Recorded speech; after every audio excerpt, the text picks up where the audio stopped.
வணக்கம். தாடகை மலை அடிவாரத்தில் இந்த பேர் எங்கேயோ கேட்டிருக்கோம். தாடகை இதிகாசமான ராமாயணத்தில் தான் கேட்டிருக்கோம். யார் இந்த தாடகை? மிகவும் அழகு பொருந்திய, மிகவும் பலம் பொருந்திய ஒரு பெண்ணாக இருக்கக்கூடியவள். அகத்திய முனிவரின் சாபத்தின்படி இவ அரக்கியா மாறுறா. இந்த தாடகை பொதிகமலை அடிவாரத்தில் வசித்து வர்றா. விஸ்வாமுத்திரர் இங்கே ஒரு பெரிய யாகத்தை நிகழ்த்துறதுக்காக பொதிகமலை அடிவாரத்துக்கு வர்றாரு. இந்த யாகம் சிறப்பாக செயல்படுறதுக்கு ராமன் மற்றும் லக்ஷ்மணனையும் கூட கூட்டிகிட்டு வர்றாரு. இந்த யாகத்தை நடத்த விடாமல் தாடகை ரொம்பவே தடங்கல் பண்ணுறா. அதனால விஸ்வாமுத்திரர் ராமன் கிட்ட இந்த தாடகையை வதம் செய்ய சொல்கிறாரு. இந்த தாடகை பெண்ணாக இருக்கிறதுனால ராமன் முதல்ல ரொம்பவே தயங்குறாரு. பின்னர் விஸ்வாமுத்திரரின் அறிவுரையின்படி ராமர் தாடகையை வதம் செய்கிறாரு. தாடகையை கொன்ன பிரம்மகத்தி பாவத்தை போக்குறதுக்காக ராமன் தானே ஒரு லிங்கத்தை பிரதிஷ்டை செய்து வழிபட்டு தன் பாவத்தை போக்கிக் கொள்கிறார். இப்படி ஒரு வரலாற்று சிறப்புமிக்க புராண கதையோடு பின்னி பிணைஞ்ச ஒரு கோயிலை பற்றி தான் இந்த காணொலியில் பார்க்க போகிறோம்.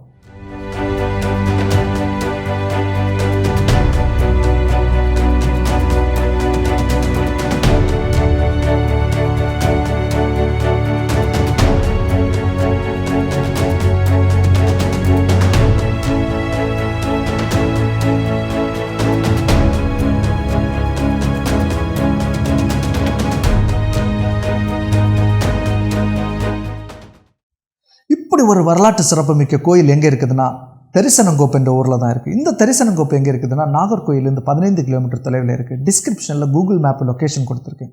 கண்டிப்பாக பார்க்க வேண்டிய ஒரு கோயில். இந்த ஊரின் பெயருக்கும் ஒரு பெரிய வரலாறு இருக்குது. அதாவது இந்த ஊரின் பழமையான பெயர் திரிசரங்கோப்பு. அதாவது ராமன் தாடகையை வீழ்த்த தன்னுடைய வில்லையும் அம்பையும் கோர்த்த இடம் என்று பொருள். இந்த திரிசரங்கோப்பு நாளடைவில் மருவி தெரிசனங்கோப்பு என அழைக்கப்படுது.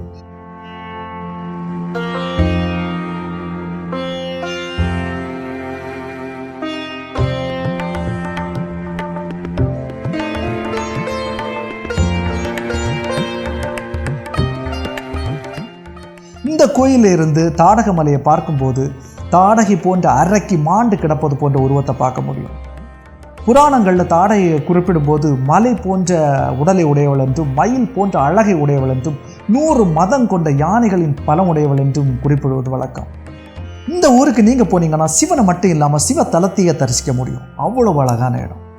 இந்த ஊர் இலக்கியங்களில் மட்டும் இல்லாமல் நிறைய சினிமாக்கள்லையும் பார்க்க முடியும்.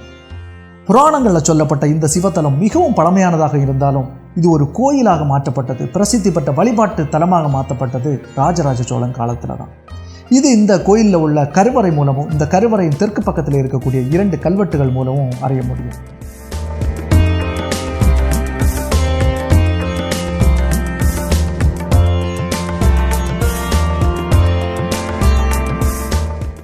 இந்த கோயில் கருவறையின் தெற்கு பக்க சுவரில் ராஜராஜ சோழனின் 8ஆம் ஆட்சியாண்டு மற்றும் 10ஆம் ஆட்சியாண்டை சேர்ந்த 2 கல்வெட்டுகள் இருக்குது.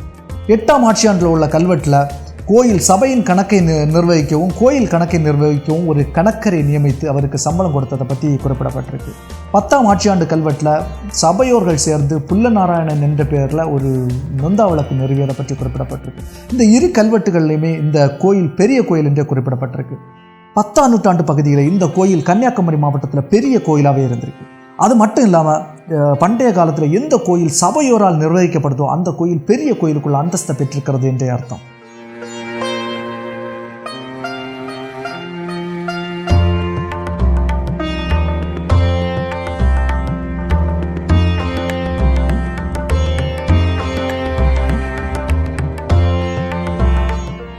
கிட்டத்தட்ட 10ஆம் நூற்றாண்டு பகுதியில் கட்டப்பட்ட இந்த கோயில் ஆழ்ந்த அறிவியலை பயன்படுத்தி கட்டப்பட்டிருக்குதுன்னு சொல்ல முடியும். இந்த கோயில் பரளியாறு கரையில் இருக்கிறதால மழைக்காலங்களில் வெள்ளப்பெருக்கு ஏற்பட வாய்ப்பு அதிகம். வெள்ளப்பெருக்கு அபாயத்தில் இருந்து கோயிலை பாதுகாத்து கொள்ள கோயிலோட அடித்தானம் உபபீடம் என்னும் பகுதியை இணைத்து கோயிலோட அடித்தளம் உயரம் கூட்டப்பட்டிருக்கு. இது போன்ற உபபீடத்தை தஞ்சை பெரிய கோயில் மற்றும் கங்கை கொண்ட சோழீஸ்வரம் ஆகிய கோயில்களில் பார்க்க முடியும். இப்போ புரியுதா ராஜராஜ சோழனுக்கும் இந்த கோயிலுக்கும் உள்ள உறவு?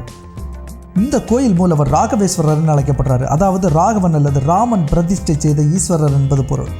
கோயில் கருவறைக்குள்ள சிவன் லிங்க வடிவில் பிரம்மாண்டமாக இருக்கிறாரு. சிவனை நோக்கி நந்தீஸ்வரர் தியான நிலையில் இருக்கிறாரு. அர்த்த மண்டபத்துக்கு அடுத்து முன்மண்டபம் சிம்ம முகங்கள் பொறிக்கப்பட்ட எளிய தூண்களை கொண்டதாக வடிவமைக்கப்பட்டிருக்கு. முன்மண்டப வடக்கு பக்கத்தில் பஞ்சலோகத்தால் செய்யப்பட்ட நடராஜர் மூர்த்தி, சிவகாமி அம்மையார் மற்றும் காரைக்கால் அம்மையாருடைய சிலைகளை பார்க்க முடியுது.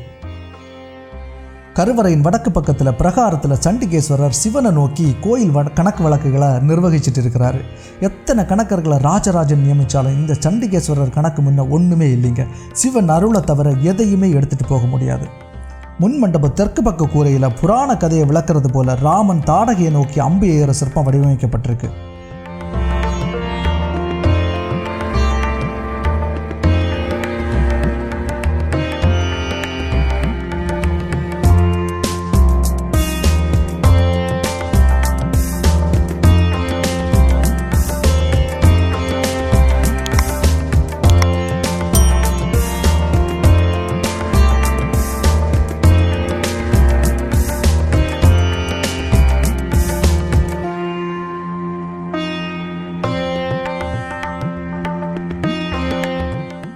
முன் மண்டபத்துக்கு முன்னாடி இருக்கக்கூடிய வரவேற்பு கூடம் சோபன நடை பாணியுடன் நிறைய சிற்பங்களை கொண்டதாக இருக்குது. ஆனால் எல்லா சிற்பங்களும் சிதைவடைந்து போயிருக்கு.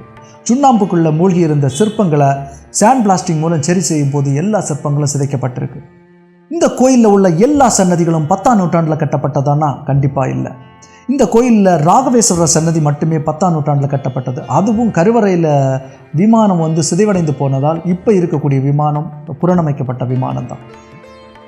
உலகநாயகி அம்மனோட சன்னதி, சுற்று பிரகாரத்தில் இருக்கக்கூடிய சுற்று மண்டபங்கள் மற்றும் பரிவார தெய்வங்களோட சன்னதி எல்லாமே 17ஆம் நூற்றாண்டில் வேணாட்டரசர்கள் காலத்தில் கட்டப்பட்டது தான். ராகவேஸ்வர சன்னதியின் வடக்கு பக்கத்தில் உலகநாயகி அம்மனுக்கு ஒரு சன்னதி இருக்குது. இந்த சன்னதி 17ஆம் நூற்றாண்டில் வேணாட்டரசர்கள் காலத்தில் கட்டப்பட்டது தான். இந்த சன்னதிக்கு ஒரு பெரிய வரலாறும் வழங்கப்படுது.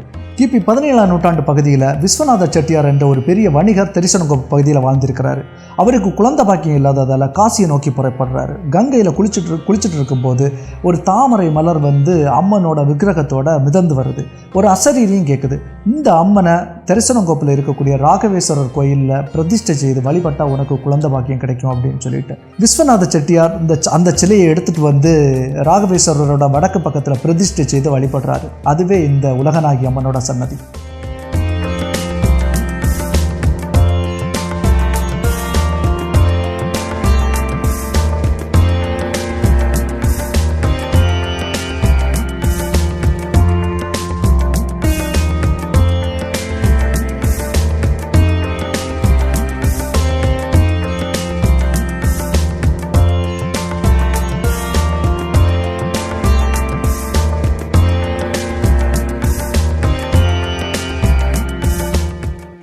உலகநாயகி அம்மன் சன்னதி அர்த்த மண்டப தெற்கு பக்க சுவர்லையும் வடக்கு பக்க சுவர்லையும் 17ஆம் நூற்றாண்டை சேர்ந்த 2 கல்வெட்டுகள் இருக்குது. இதில் ஒரு கல்வெட்டில் தென்னாட்டு குறுநாட்டு கடியப்பட்டினத்தை சேர்ந்த தெய்வங்கள் அடியான் செட்டியார் என்பவர் ராகவேஸ்வரர் சன்னதியில் அர்த்தசாம பூஜை நடத்துவதற்கும் 200 பணியாரங்கள் உருவாக்குவதற்கும் 200 சாப்பாடு கொடுப்பதற்கும் மற்றும் பூஜை பொருட்கள் வாங்குவதற்கும் 1200 ரூபாய் கொடுத்து இந்த நிகழ்வு சந்திர சூரியர் இருக்கும் வரை தொடர வேண்டும் என சண்டிகேஸ்வரர் மேலே பிரமாணம் செய்து ரசீது பெற்று கொண்டிருக்கிறார். இந்த கல்வெட்டு மூலம் இந்த கோயிலுக்கும் செட்டு சமுதாயத்துக்கும் ஒரு பெரிய தொடர்பு இருந்தது தெரிய வருது.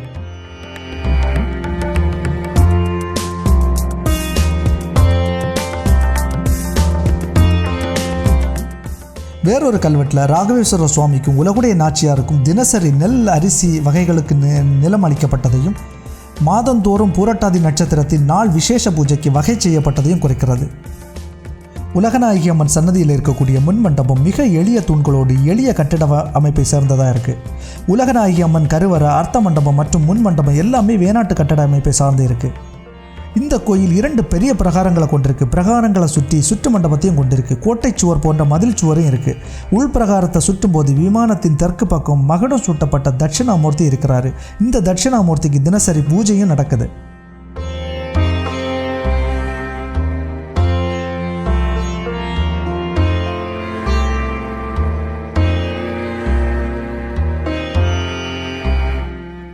பரிவார தெய்வங்களை எடுத்துக்கிட்டால் ராகவேஸ்வர சன்னதிக்கும் உமையம்மாள் சன்னதிக்கும் நடுவில் சுப்பிரமணியர் வள்ளி தெய்வானோட விற்றிருக்கிறாரு. இந்த சன்னதி 17ஆம் நூற்றாண்டை சேர்ந்தது தான். தென்மேற்கு மூலையில் கணபதி மற்றும் நாகராஜரோட சன்னதியை பார்க்க முடியுது. இந்த கோயிலில் மிகவும் பழமையான ஒரு சன்னதி இருக்குது. அதுதான் சாஸ்தாவின் சன்னதி. இந்த சன்னதி கோயிலுக்குள்ளே போனதுமே தென்கிழக்கு பகுதியில் இருக்குது. அப்புறம் மற்ற கோயில்களை போலவே அழகான பலிபீடம், கொடிமரம் ராகவேஸ்வர சன்னதிக்கு முன்பாகத்தில் நிறுத்தப்பட்டிருக்கு. ராகவேஸ்வரர் சன்னதிக்கு வடகிழக்கு மூலையில் பைரவரோட சன்னதியும் பார்க்க முடியுது. நண்பர்களே, இந்த காணொலி தெரிசனங்கோப்பு ராகவேஸ்வரர் கோயிலை பற்றி நிறைய தகவல்களை தந்திருக்கும்னு நம்புகிறேன். இந்த கோயிலை பற்றி ஏதாவது தகவல்கள் உங்களுக்கு தெரிஞ்சால் கமெண்ட் செக்ஷனில் பதிவிடுங்க. எவ்வளோ பெரிய தமிழ் வரலாறு, தமிழர்கள் நாம பகிரலைன்னா யார் பகிர்வா? இந்த காணொலியை உங்கள் நண்பர்களுக்கும் பகிருங்க. இந்த சேனலையும் சப்ஸ்கிரைப் பண்ணுங்கள். இதே போன்ற வேறொரு காணொலியோடு உங்களை சந்திக்கிறேன். நன்றி.